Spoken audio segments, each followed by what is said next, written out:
Hi friends, ಎಲ್ಲರಿಗೂ ನಮಸ್ಕಾರ. ಇವತ್ತು ತುಂಬಾ ರುಚಿಯಾದ ಒಂದು ಬೀನ್ಸ್ ಪಲ್ಯ ಮಾಡಿ ತೋರಿಸ್ತೇನೆ. ಈಗ ಇಲ್ಲಿ ಬೀನ್ಸನ್ನು ಚೆನ್ನಾಗಿ ತೊಳೆದು ಸಣ್ಣದಾಗಿ ಕಟ್ ಮಾಡಿಕೊಂಡಿದ್ದೇನೆ. ಈಗ ಇದಕ್ಕೆ ಸ್ವಲ್ಪ ಮಸಾಲೆ ಹುರಿದುಕೊಳ್ಬೇಕು.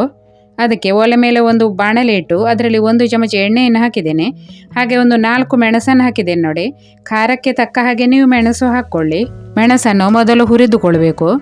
ಆಮೇಲೆ 2 ಚಮಚ ಆಗುವಷ್ಟು ಕೊತ್ತಂಬರಿ ಬೀಜ, ಮತ್ತು 1 ಚಮಚ ಆಗುವಷ್ಟು ಜೀರಿಗೆ, ಮತ್ತು ಒಂದು 8 ರಿಂದ 10 ಕಾಳು ಮೆಂತ್ಯ ಕಾಳು ಹಾಕ್ತಾ ಇದ್ದೇನೆ ನೋಡಿ. ಜಾಸ್ತಿ ಮೆಂತ್ಯ ಕಾಳು ಹಾಕಬಾರ್ದು, 4 ಚಮಚಕ್ಕಿಂತಲೂ ಕಡಿಮೆ ಅಷ್ಟು ಮೆಂತ್ಯ ಕಾಳನ್ನು ಹಾಕ್ಕೊಳ್ಳಿ. ಮೆಂತ್ಯ ಕಾಳನ್ನು ಫ್ಲೇವರಿಗೆ ಬೇಕಾಗಿ ಹಾಕೋದು, ಅದು ಬೇಡ ಅಂದರೆ ನೀವು ಸ್ಕಿಪ್ ಮಾಡ್ಕೊಳ್ಬೋದು. ಈಗ ಇದನ್ನು ಸ್ವಲ್ಪ ಹೊತ್ತು ಹುರಿಬೇಕು ನೋಡಿ. ಕೊತ್ತಂಬರಿ ಬೀಜ ಚೆನ್ನಾಗಿ ಪರಿಮಳ ಬರಲಿಕ್ಕೆ ಶುರು ಆಗ್ತದೆ ನೋಡಿ. ಆವಾಗ 1 ಕಡ್ಡಿ ಕರಿಬೇವನ್ನು ಹಾಕ್ಕೊಂಡು ಹುರಿಯಿರಿ.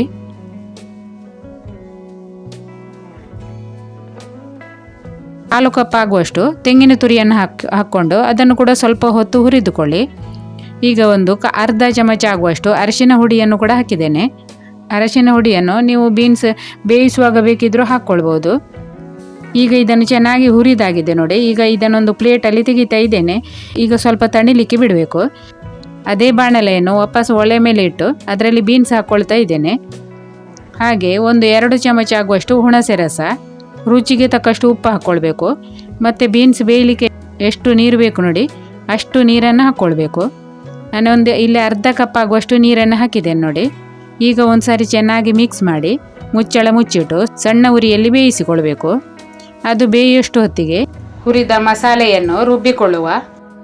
ಒಂದು ಮಿಕ್ಸಿ ಜಾರಲ್ಲಿ ಹುರಿದಂತಹ ಮಸಾಲೆಯನ್ನು ಹಾಕ್ಕೊಂಡು ಚೆನ್ನಾಗಿ ಪೌಡರ್ ಮಾಡ್ಕೊಳ್ಳಿ. ಅದಕ್ಕೆ ನೀರು ಹಾಕಿ ರುಬ್ಲಿಕ್ಕಿಲ್ಲ ನೋಡಿ. ಜಾಸ್ತಿ ನಯವಾಗಿ ಪೌಡರ್ ಮಾಡ್ಕೊಳ್ಬೇಕಾಗಿಲ್ಲ ನೋಡಿ. ಈ ಥರ ತರಿಯಾಗಿ ಪುಡಿ ಮಾಡಿದ್ದೇನೆ ನೋಡಿ. ಈಗ ಬೀನ್ಸು ಕೂಡ ಚೆನ್ನಾಗಿ ಬೆಂದಿದೆ. ಈಗ ಇದಕ್ಕೆ ಪುಡಿ ಮಾಡಿದ ಮಸಾಲೆ ಪುಡಿಯನ್ನು ಹಾಕ್ಕೊಳ್ತಾ ಇದ್ದೇನೆ. ಈಗ ಇದನ್ನು ಚೆನ್ನಾಗಿ ಮಿಕ್ಸ್ ಮಾಡಬೇಕು ನೋಡಿ. ಈ ಥರ ಒಂದು ಸಾರಿ ನೀವು ಬೀನ್ಸ್ ಪಲ್ಯ ಮಾಡಿ ನೋಡಿ, ತುಂಬಾ ರುಚಿಯಾಗಿ ಆಗ್ತದೆ. ಈಗ ಬೀನ್ಸ್ ಸೀಸನ್ ನೋಡಿ, ಬೀನ್ಸ್ ಮಾರ್ಕೆಟಿಗೆ ಬೇಕಾದಷ್ಟು ಬರ್ತಾ ಉಂಟು. ನೀವು ಒಂದು ಸಾರಿ ಈ ಥರದ ಬೀನ್ಸ್ ಪಲ್ಯ ಮಾಡಿ ನೋಡಿ, ತುಂಬಾ ರುಚಿಯಾಗಿ ಆಗ್ತದೆ. ಅನ್ನಕ್ಕೆ, ಚಪಾತಿಗೆ, ರೊಟ್ಟಿಗೆ ಎಲ್ಲದಕ್ಕೂ ತುಂಬಾ ರುಚಿಯಾಗಿ ಆಗ್ತದೆ. ಮಸಾಲೆ ಪೌಡರನ್ನು ಹಾಕಿ ಚೆನ್ನಾಗಿ ಮಿಕ್ಸ್ ಮಾಡಿಕೊಂಡಿದ್ದೇನೆ. ಈಗ ಇದಕ್ಕೆ 1 ಚಮಚ ಆಗುವಷ್ಟು ಬೆಲ್ಲದ ಪುಡಿಯನ್ನು ಹಾಕ್ಕೊಳ್ಬೇಕು. ಬೆಲ್ಲದ ಪುಡಿಯ ಬದಲಾಗಿ ಸಕ್ಕರೆ ಬೇಕಿದ್ರೂ ನೀವು ಹಾಕ್ಕೊಳ್ಬೋದು. ಹಾಗೆ ಸ್ವಲ್ಪ ಕೊತ್ತಂಬರಿ ಸೊಪ್ಪನ್ನು ಕೂಡ ಕಟ್ ಮಾಡಿ ಹಾಕ್ಕೊಳ್ಬೇಕು. ಕೊತ್ತಂಬರಿ ಸೊಪ್ಪು ಇಲ್ಲ ಅಂತ ಆದರೆ ಸ್ಕಿಪ್ ಮಾಡ್ಬೋದು. ಕೊತ್ತಂಬರಿ ಸೊಪ್ಪು ಹಾಕೋದ್ರಿಂದ ಪಲ್ಯಕ್ಕೆ ರುಚಿ ಚೆನ್ನಾಗಿರ್ತದೆ ನೋಡಿ, ಪರಿಮಳ ಚೆನ್ನಾಗಿ ಬರ್ತದೆ. ಕೊತ್ತಂಬರಿ ಸೊಪ್ಪು ಹಾಕಿ ಚೆನ್ನಾಗಿ ಮಿಕ್ಸ್ ಮಾಡಿ ಗ್ಯಾಸ್ ಆಫ್ ಮಾಡಬೇಕು. ಈಗ ಇದಕ್ಕೊಂದು ಒಗ್ಗರಣೆ ಹಾಕಬೇಕು ನೋಡಿ. ಒಲೆ ಮೇಲೆ ಒಂದು ಸೌಟನ್ನು ಇಟ್ಟು ಅದರಲ್ಲಿ 4 ಚಮಚ ತೆಂಗಿನ ಎಣ್ಣೆಯನ್ನು ಹಾಕಿದ್ದೇನೆ. 1 ಚಮಚ ಸಾಸಿವೆಯನ್ನು ಹಾಕಿದ್ದೇನೆ ನೋಡಿ. ಸಾಸಿವೆ ಸಿಡಿತಿದ್ದ ಹಾಗೆ 1 ಚಮಚ ಉದ್ದಿನಬೇಳೆ ಹಾಕ್ಕೊಳ್ಬೇಕು. ಉದ್ದಿನಬೇಳೆ ಸ್ವಲ್ಪ ಕಲರ್ ಚೇಂಜ್ ಆಗಬೇಕು ನೋಡಿ. ಆವಾಗ ಅರ್ಧ ಚಮಚ ಆಗುವಷ್ಟು ಹಿಂಗು ಪೌಡರ್ ಹಾಕ್ಕೊಳ್ಳಿ. 1 ಕಡ್ಡಿ ಕರಿಬೇವನ್ನು ಹಾಕ್ಕೊಳ್ಬೇಕು. ಈಗ ಇದನ್ನು ಚೆನ್ನಾಗಿ ಹುರಿದು ಪಲ್ಯಕ್ಕೆ ಹಾಕಿದರೆ ಆಯಿತು. ತೆಂಗಿನ ಎಣ್ಣೆಯಲ್ಲಿ ಒಗ್ಗರಣೆ ಮಾಡಿದರೆ ಪಲ್ಯಕ್ಕೆ ತುಂಬಾ ಪರಿಮಳ ಬರ್ತದೆ. ನಿಮ್ಮ ಹತ್ರ ತೆಂಗಿನ ಎಣ್ಣೆ ಇಲ್ಲ ಅಂತ ಆದರೆ ಬೇರೆ ಯಾವುದೇ ಎಣ್ಣೆಯಲ್ಲೂ ನೀವು ಒಗ್ಗರಣೆ ಮಾಡ್ಬೋದು.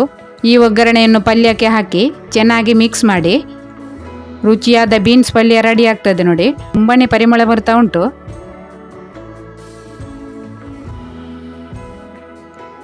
ನೀವು ಒಂದು ಸಾರಿ ಈ ಥರದ ಬೀನ್ಸ್ ಪಲ್ಯ ಮಾಡಿ ನೋಡಿ. ಈ ವಿಡಿಯೋ ಇಷ್ಟ ಆದರೆ ಒಂದು ಲೈಕ್ ಮಾಡಿ. ಹಾಗೆ ಚಾನೆಲನ್ನು ಸಬ್ಸ್ಕ್ರೈಬ್ ಮಾಡದವರು ಸಬ್ಸ್ಕ್ರೈಬ್ ಮಾಡಿಕೊಳ್ಳಿ. ವಿಡಿಯೋ ನೋಡುವ ಎಲ್ಲರಿಗೂ ಧನ್ಯವಾದಗಳು.